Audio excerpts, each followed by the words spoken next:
What does a grid do for your soft light? Well, simply put, a grid is a type of modifier that goes in front of a soft light. It makes it so that soft light no longer spreads at a 120 or 180 degree beam angle.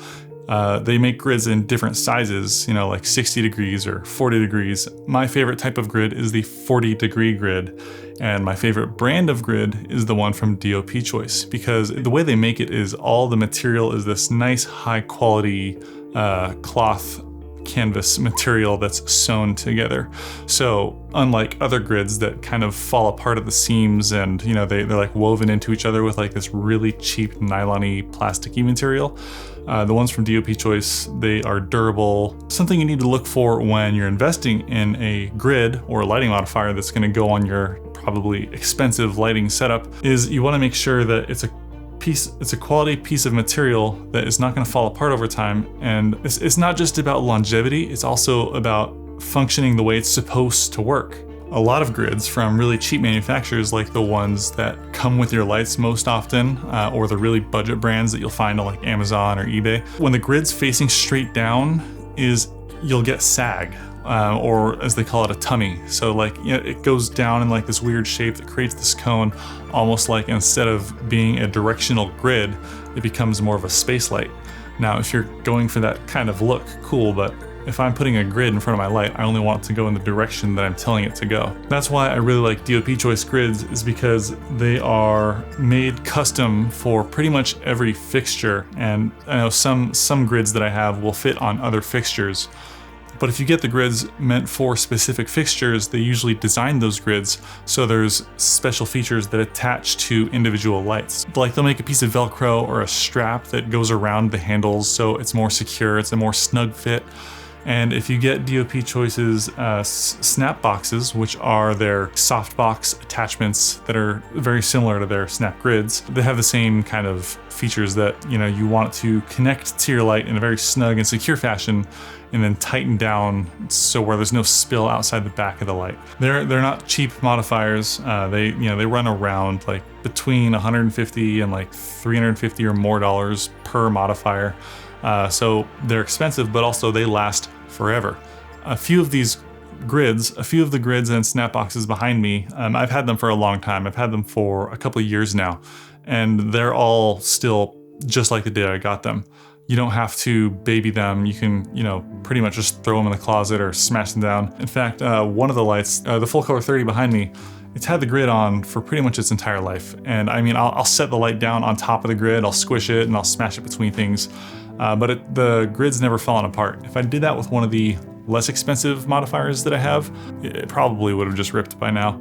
I would have had to replace it. So it's kind of like you pay a lot for the best things, but also they last forever. Buy once, cry once type of things. Something you need to realize is when you're using these modifiers on your lights, it reduces the output of your light because of course it is blocking that light from hitting the subject at certain angles. So it means if you have a light that will adequately light your scene, then you decide to put a grid on it, it may no longer be enough light for you. So you might need to double up your lights, but that also is another expense that you have to consider. I've generally never had a problem shooting indoors with my grids because, I'm in an indoor studio. I'm not combating sunlight or anything. One more thing you should be aware of is when you're using a grid to make your soft light directional, it then creates an effect if you have any vertical lines that may be undesirable. I've never noticed this in my footage unless I was testing it in these specific scenarios, like for a video exactly like this one. But here's what I'm talking about. It could create some shadows in certain situations. But I mean, obviously I've never had a problem with it. I've put grids on all my lights for a good reason. DoPChoice snap grids and snap boxes are called that because the way they close and the material, the plastic kind of liner that's inside of them snaps shut. It makes this really satisfying snappy clicky thing when you try and put it away, and they fold into these really nice, easy to move around pouches. So yeah, snap grids and snap boxes, those are their products. They've got a bunch of other products too, but I mainly use the snap grids. I use the ones from DoPChoice because they make the most high quality product available for the lights that I use. They make each grid custom for each individual light, like the Aperture Nova, the Lupo panels that I have behind me, the full color 60, even the Velvet Light Evo 1, which is an expensive but niche light that not a lot of people have yet. They make grids for all these fixtures and they're custom made. I like to put grids on the lights because I only want the light that I turn on to go in a specific direction. If I turn a light on and point it in a direction, I don't want the entire room in 180 degrees from where the light was turned on to be whatever color I'm using, especially with how many lights and colors I usually use in my videos. Spill would be a very bad thing for the type of things that I try and do. Like this shot behind me, I've got 3 full color lights on with grids pointing at the back. If I take those grids off, then you'll just have one solid color across the entire backdrop. It would be much less interesting. So I really like to use grids to create interesting and directional backgrounds in my videos personally.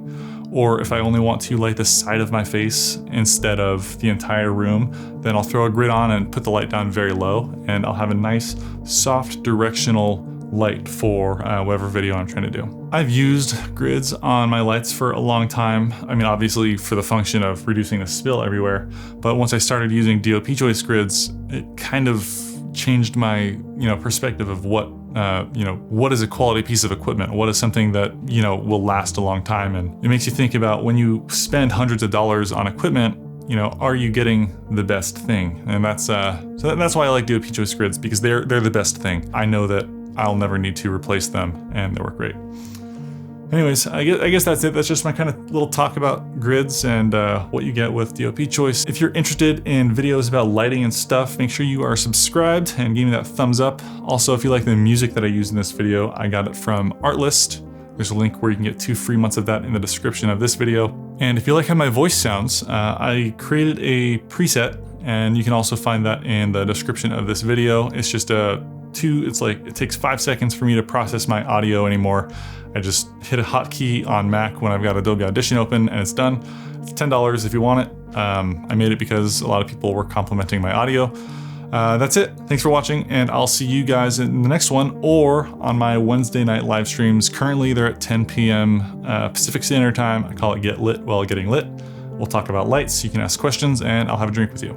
Time might change, I'm not sure yet. I know that it's a little late for some people on the East Coast, but we're still figuring it out. All right, thanks for watching. I'll see you guys next time. Peace.